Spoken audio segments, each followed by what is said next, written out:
Hello. Welcome to A Few Minutes with Esther. I'm Buddy Pennington, pastor of Westville Assembly of God in Holmes County, Florida, the host for the study. In this video, we're going to take a look at chapter number 8 and verses 1 and 2 and what happens in our story about Esther in those verses. At the end of chapter 7, Haman is killed. His arrogance and his pride and his evil plotting have brought about his downfall.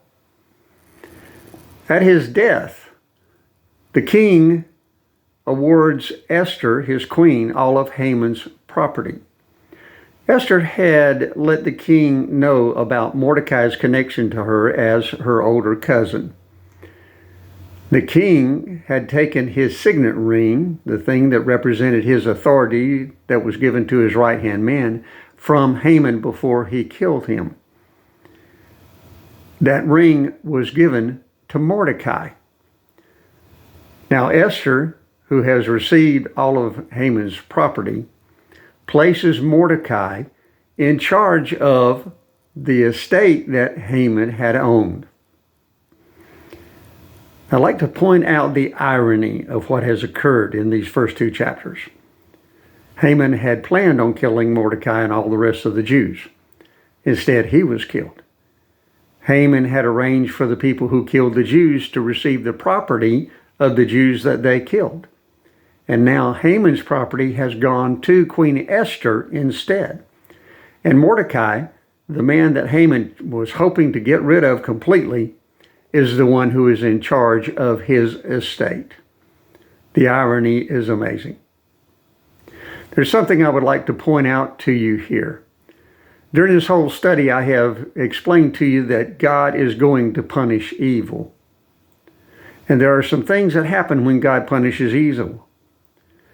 Those who are righteous many times are elevated to positions of authority and responsibility as the evildoers are punished. The righteous are not humbled, they are exalted and lifted up. The evil are humbled and done away with.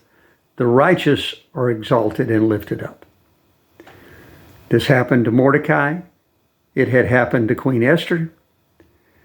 And my friend, there's a possibility it will happen to you. I want to encourage you that if you're having to deal with someone who is evil in your life, ask God to intervene on your behalf, not just to exalt you, but to help you to overcome the evil that is being planned against your life, your family, your estate, and possibly even the kingdom of God to which you belong. God is going to lift you up. And we know that one day, in eternity, all the righteous are going to be able to be rewarded for their efforts here on this earth. Allow me to encourage you. Keep working for the kingdom of God. Maintain your integrity. Maintain your righteousness. Keep your faith in God. He will eventually lift you up. Now, it's my prayer that these studies will be a blessing to you. I encourage you to share them on your own social media feeds.